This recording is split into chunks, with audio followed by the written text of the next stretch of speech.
Hey guys, welcome in. Jim here. And I wanted to kind of go off on a little bit of a rant tonight. Not like a mean-spirited rant, but a rant that could hopefully, possibly be taken as constructive criticism. And this is really directed to the online internet retailers that we love to check out every day, all across the internet that sell knives. We're an obsessive bunch, and we've discussed that already. We're obsessive, and when we get it in our mind that we want a particular thing, or even just let's just say you want a particular genre. I want to get, maybe it's not necessarily today I want to buy a dire wear, but today I want to buy something of that ilk, of that level, in a custom hand-built knife or a mid-tech knife that's a little bit harder to obtain, something special. I want to treat myself today. So what do? I hop on the internet and I surf around to all my favorite sites. You go through, you know what? I'm not even going to go through listing any names because I really don't want to alienate any particular dealers or give any unrealistic praise to others. I just want to say this in general. If I were running a business and I were running a knife website where I knew these obsessive collectors were coming back to me all day, every day, looking to spend this kind of money, I would be very careful to keep them as happy as possible. Do whatever it took to make that shopping experience as easy as it could be. And I think you guys know where I'm heading with this. Let's say you have it in your mind, I know it's hard to get, but I'm going to go on the search today for an XM18 3.5 inch. I feel it's time to add that to my collection.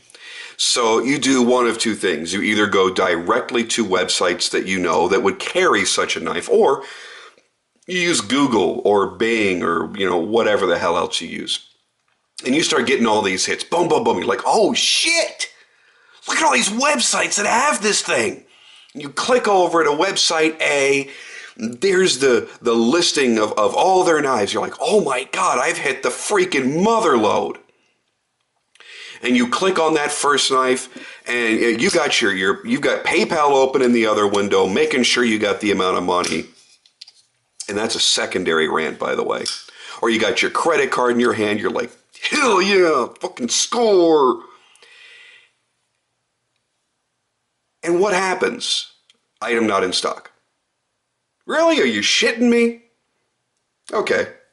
Go to website B.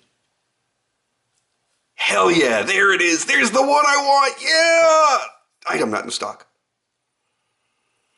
And some of them, a lot of them, don't even tell you that until you've gotten onto the product description page, and then you've scrolled past, 3 pages of content to get down to that order button, and there's no order button, or it says quantity in stock 0.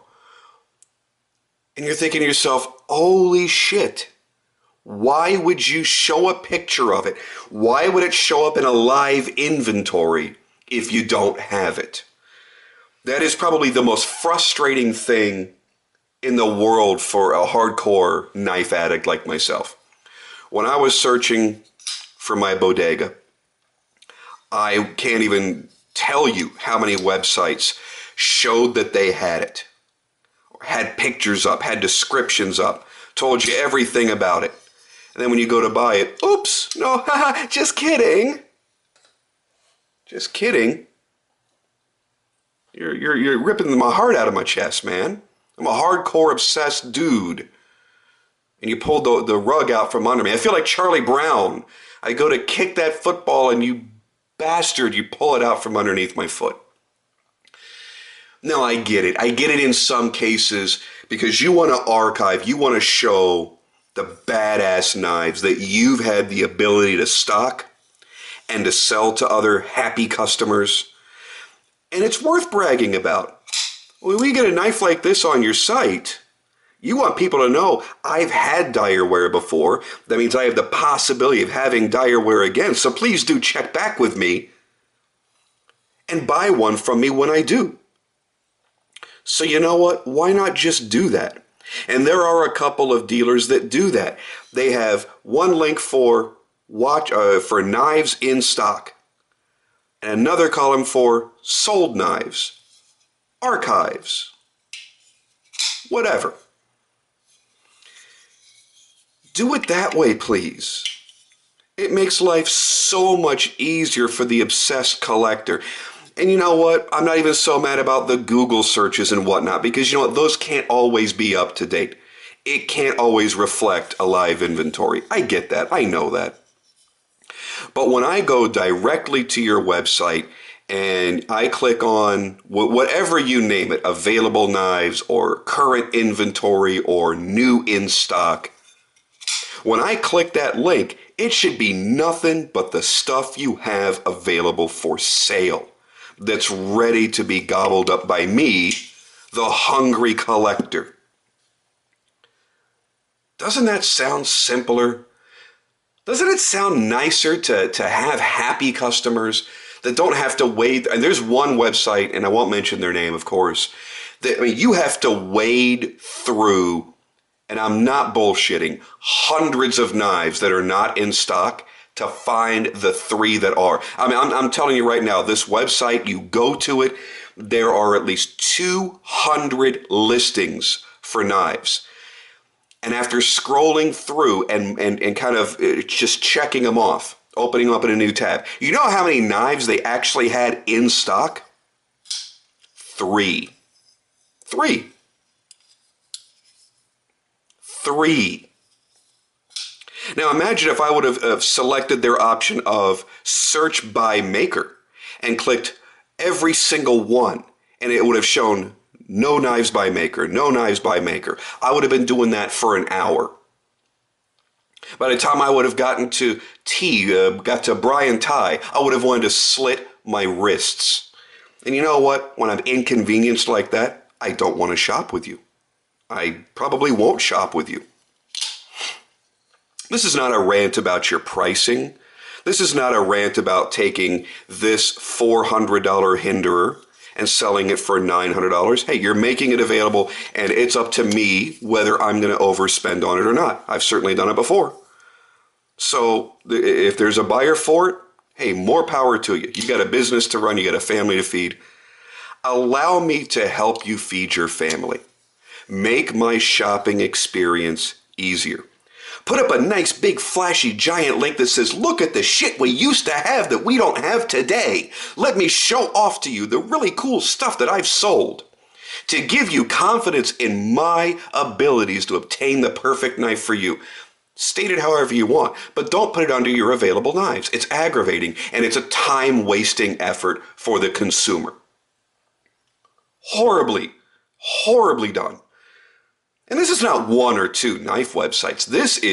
It's like an epidemic. It's like you guys had a meeting one day and went, hey, I feel like jacking around every fucking customer that comes onto my website and show them a whole bunch of shit I don't have. Let's all do that. Because if you guys do it, they can't point the finger at me and call me the asshole. You know, obviously I'm being over dramatic. I'm trying to have fun with it and have a sense of humor about it. I'm obviously not serious or overly angry with any of you. You guys do a great job and you provide a wonderful service to us. But it is aggravating. It's stressful. Especially when you found out from somewhere, maybe you read a post by, I don't know, Rob Orlando posts up. Not that this is ever going to happen, but he posts up on USN and says, hey guys, we just shipped out 300 XM18s to dealers to make available for you guys today. And the dealers should have gotten them by today. So you're going to hit all of the usual places. Boom, boom, boom, boom, boom. Oh my God, the frustration. You know what I'm saying? So help us out with that. Make a separate link that, and call that link button really freaking here. Honestly in stock. That'd be so refreshing if I went to a website and there was a little button that you could click and you just click it and it says honestly in stock. We're not screwing with you. That would be wonderful. Now the other part of my rant that I kind of touched on a little bit, PayPal. Listen, there are a lot of guys out there that do not have wives that are as understanding as my own. And even as understanding as my wife is. I don't really want her to know exactly how much everything costs me. So I keep play money. I keep my disposable play money sitting in PayPal. Doesn't interfere with the bank. My wife is the one that does all the books. Do I really want her knowing this is a $1,300 knife? No. I'm not lying to her by any stretch. But if she ain't asking, I ain't telling. So I keep all my play money over there in PayPal. There are so few reputable dealers that will accept PayPal nowadays. And I'm certain there must be a reason for it. Maybe at some point, there was a rash of dealers that got burned somehow. And I don't understand how, because there's buyer protection for anybody who sells through PayPal. So I'm not really certain how they could have gotten burned, but there must be a reason. Because I've actually seen a couple of dealers actually state, we will not take PayPal for any reason. Do you know how much easier it would be for us obsessed guys, us married guys that don't really want to explain that the 3 knives I just purchased, just set me back, $4,000? There are certainly going to be guys out there like me that keep that play money sitting in PayPal. And I have my bookmarks for my knife dealers set up in 2 columns. My first drop down is knives. Secondary drop down, ones that accept PayPal. Guess which ones I check first on the days that I'm in the mood to buy a knife? That's right, the ones that accept PayPal. It's even sent me to eBay a few times buying from some random eBayer instead of you guys who have a much higher overhead that spend a lot of money hosting your websites and employing people because perhaps you have a brick and mortar store as well that supports your business. I would much rather give you the money than to some random eBayer. But you know what? I can just whoop with my PayPal and I'm good to go. So that might be something worth considering, and I'm hoping we're going to see a lot of people commenting on this video that you can read through and go, okay, well, is it really that important? Should I really consider PayPal? Is it, is that big of a deal? Look at the comments down below, and I'm going to venture a guess that at least half the people that make reference to this part of the video are going to say, yeah, I'd rather use PayPal than any other source of funding. It's more convenient for me. I can do it right off of my cell phone. I can do it without my significant other breathing down my neck. Yeah, so maybe that's something that more of you could possibly consider. I know it will allow me to spread the wealth a little bit more generously and, kind of across the board. I'm happy with the ones that I go to, the ones that I buy from. But there are sometimes, here's a great example, the Rockstead. Right now, there are only 2 dealers, US-based, that are selling these. One dealer, again, I'm not going to mention any names. I don't think that's very nice. One dealer accepts PayPal, and one does not. And the one that does, on this knife, he's about $50 more. Guess what? I'm going to pay the extra $50 for the convenience of not having to explain my frivolous purchases. Period. For the added bit of discretion. And perhaps you've never thought of it that way. Listen, I've dealt in a business for a long time where obsessive collectors, obsessive male collectors, have done crazy things to keep up with their collections. And I've heard the craziest stories. It's really nice when you don't have somebody breathing down your neck, when you're in the middle of a buying frenzy to support your obsession. Truly is. And if by accepting PayPal, you can help us around that issue, that would be wonderful. So there's just two suggestions for you, and I'm fairly certain we're going to see more than one person commenting here that I might be onto something, or they felt the exact same way for a long time. Maybe they've posted about it somewhere on the internet. And hope that you would read it and reconsider some of your policies. Well, this might be a good time to change. You know, you guys are going to Blade next weekend. Have that little meeting again in that back room of a bar that you were hanging on after the show, where you decided, hey, let's just put up a bunch of pictures and not actually have the knife for sale. Maybe that's a good time to have that meeting to reconsider that. That'd be awesome. So if you guys feel the same way, or if you have other things that maybe I haven't touched on, maybe I didn't think of, that you'd like to rant about, make a video response or post your comments down below, and hopefully some of the retailers will be able to read this. I know a couple of retailers that do subscribe to my channel, and one of them is one of the biggest knife retailers on the entire internet. And I love you guys. I love your products. I have purchased from you. I would have purchased a lot more if you would have accepted PayPal. I'm telling you that right now.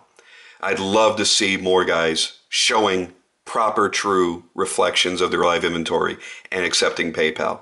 I think you'd see a lot more happy customers. Sometimes you can't keep up. It may show that you have it when you really don't because it just sold. Mistakes are mistakes, but to actually list things. And one website, there's stuff listed there, it's been there for 2 years. Really? Come on. Anyway, that's my rant for right now. I'd love to hear you guys rant back. Maybe I'm crazy. Maybe you feel the same way. Like the video, share the comments down below, and let me know. Thanks.